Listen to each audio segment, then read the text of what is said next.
그런데요, 오늘 그 그리스도의 삶 속에서 하나님께서 우리에게 계속 우리가 여전히 제 세상 가운데 살아가니까 죄와 싸워요. 여전히 이 세상 속에 살아가니까 우리는 죄에 함몰돼요. 넘어져요. 삼킴을 당해요. 하물며 이렇게 말하죠. 이 사단 마귀는 우는 사자와 같이 삼킬 자를 두루 찾아다닌대. 여기저기 막 찾아다녀요. 아무나 삼키지 않고 삼킬 자를 찾아다닌대요. 성경은요. 하나님이 그렇게 말씀하세요. 어떤 자가 삼킴을 당할까요? 이 마귀에게, 사단에게 어떤 자가 삼킴을 당할까요? 철저한 자기와의 싸움에서 지는 자, 신앙과의 싸움에서 지는 자, 이 믿음에서 지는 자, 여러분 십자가의 그 은혜, 십자가의 영성을 소비하지 못하고 희미한 자, 여러분 삼킴을 당할 거예요. 여전히 죄성에 사로잡힌 자, 삼킴을 당할 거예요. 그러니까 하나님께서 계속 말씀을 통해서 우리 죄성을 깨닫게 해요. 그것이 설교예요. 목회자들을 통해서 하나님의 죄성을 깨닫게 하고 그 하나님께서 결단하게 하고 그 가운데서 하나님의 축복과 위로의 말씀과 이 능력의 말씀으로 살아가게 하는 거예요. 오늘 하나님 말씀에 한 절만 붙든다면 여러분 인생이 완전히 변화되는 역사가 일어날 거예요. 여러분의 인생에 완전히 새로운 아주 역사가 일어날 거예요. 이거는 매일 순간. 그래서 성경을 읽어보면 성경의 많은 부분에서 들으라는 말씀이 많아요. 그런데 아까 얘기했죠. 아무리 가마떼기를 뒤집어 쓰고 뭐 기도를 했다. 여러분 그러나 우리가 사랑의 영성을 잃어버리면 오늘 이 자리에서도 뭐하고 있을까요? 졸고 있을 거예요. 사랑의 영성을 잃어버리면 졸고 있어요. 아, 내가 가마떼기를 뒤집어 쓰고 기도를 했다. 뭐 이런 거 다 필요 없어요. 사실은요. 내가 성경을 100번 읽었다. 다 필요 없습니다. 하나님 말씀 한 절 깨닫고 하나님 능력이 그 하나님 말씀으로 쓰고 살아가는 거, 여러분 그때 역사가 일어나요. 깨닫기 시작할 때는 어떤지 하면 나를 깨닫게 하는 거예요. 죄성을 깨닫게 하는 거예요. 잘못된 거. 여기는 두 가지가 현상이 나타나겠죠. 오늘 하나님 말씀을 들으면서 두 가지 현상이 나타날 거예요. 그 들깨 때문에 그 말씀이 일어나는 거죠. 저항적인 생각이 들 거예요. 왜 저렇게, 왜 나한테 얘기해. 여러분 하나님 말씀 듣다 보면 다 자기한테 하는 말씀 같잖아요. 정말 깨닫기 시작하면 그래요. 들려오기 시작하면. 근데 여러분이 전혀 하나님 말씀에 들려오지 않으면 오늘 그냥 한 시간이 무의미할 거예요. 그냥 앉아있다가 왜 하나님 말씀 설교가 저렇게 길어. 지루해. 그러다가 갈 거예요. 이것은 깨닫지 못하는 자의 모습일 거예요. 하나님 깨닫는 것, 깨닫지 않는 자, 이걸 떠나서 듣지 못해서 그럴 거예요. 하나님 말씀이 들려오지 않을 거예요. 그러니까 성경은 계속 귀 있는 자는 뭐하라? 들을 자다. 생각나시죠? 성경이 계속 그렇게 말씀하세요. 귀 있는 자는 들을지어다. 이거 다 귀 있잖아요. 그런데 어떤 사람은 듣고 어떤 사람은 그저 앉아있다 그냥 하는 거예요. 그래서 투쟁적이고 저항적인 거, 이거는 사단 마귀가요, 여러분이 그 하나님 말씀이 들려오는 것을 방해하는 거예요. 그리고 또 하나는 은혜가 될 거예요. 그 은혜는 은혜로 듣는 사람이 있을 거예요. 그거는 축복이에요. 역사예요.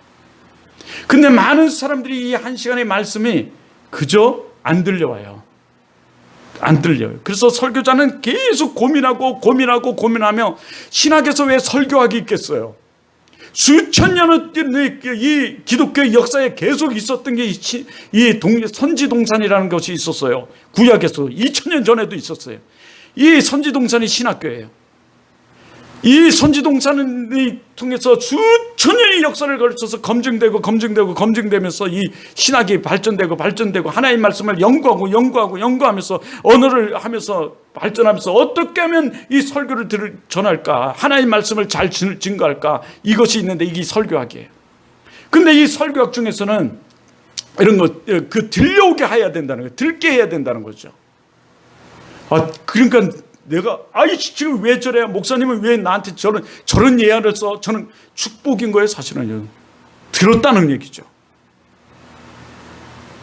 그런데 내가 여러분 원어나 쓰고 있고, 좀 이 신학을 배웠다고 라틴어나 아니면 헬라어나 히브리어나 뒤따 쓰고 있어. 여러분이 하나도 못 들으면 이 설교겠어요? 설교가 아니에요.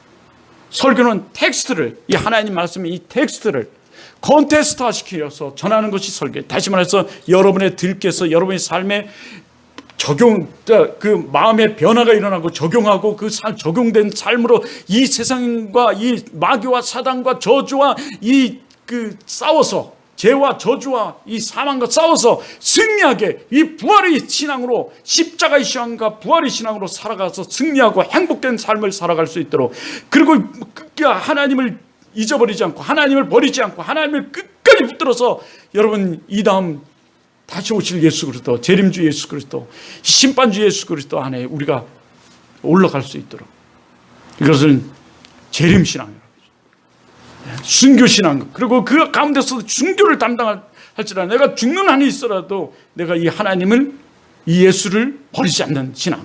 그것은 뭐예요? 순교자의 신앙이래요. 누가 그래요? 사도 바울이었어요. 내가 죽는 것도 사는 것도 누구를 존귀케 하려 함이라? 그리스도를 존귀케 하려 함이라. 예수를 존귀케 하려 함이라. 그런 삶을 살아가야 돼요. 그런데 많은 사람들이 부모로부터 모태신앙으로 또 자라왔는데도 불구하고, 모태신앙이 어떤 사람은 모태신앙이야. 모태신앙이 모태 어미 모자가 아니라 모태 있죠? 아니 모자야. 모태신앙이야. 못하는 사람이에요. 우리 그래서는 안 된다는 거죠. 그래서 들어야 돼. 여러분, 듣기 위해서는 우리 어떻게 해야 돼? 마음의 문을 열어야 돼. 마음의 문을 열기 위해서는 우리 나와서 기도를 해야 돼. 오늘 하나님의 말씀을 듣게 하여 주시옵소서. 여기 나온 것도 감사함의 문으로 기도해야 될 뿐만 아니라 듣게 하여 주시옵소서. 그 들음에 사랑의 영성을 소유하여. 우리 기독교의 영성은 어떤 영성이라고요? 사랑의 영성이에요. 예수의 영성, 사랑의 영성이에요. 그 사랑의 영성이 흘러넘쳐서 다른 사람에게 영향력을 끼치는데, 그것이 바로 복음을, 내가 그 은혜 받은, 내가 구원받고 내가 은혜 받은 이 우주 만물의 주관자 되시는 그분을 알리는 거예요. 생명 되신 그분을 알리는 거예요. 이 선한 영향이에요. 그 선한 영향력을 위해서 요즘 그 본 중에 이 원주 사람인데, 저 비진가 거기 가가지고 이 복음을 증거하는 그 삶을 나오는데, 인간극장에서 감동이 되더라고요. 지난주에도 그 의사 닥터 부부가 나가서 복음을 증거해. 정말 힘들고 어려운 가운데 자기를 다 내려놓고, 한번 국내에 있을 때는 뭐 너무 잘 살아서 그런지 못질 한 번 안 하고 삽질 한 번 안 했던 사람이 복음을 위해서 저는 나가서 땅끝까지 복음의 증거의 삶을 살아가는 그 모습이 나오는데 얼마나 은혜스러운지 몰라요. 그것은 사랑의 영성을 소유했기 때문에 그래요. 한 영혼이라도 그 사랑의 영성을 내가 흘러보내려고, 내가 증거하려고, 전하려고 하는 이 사랑의 영성이 있기 때문에 그래요. 근데 그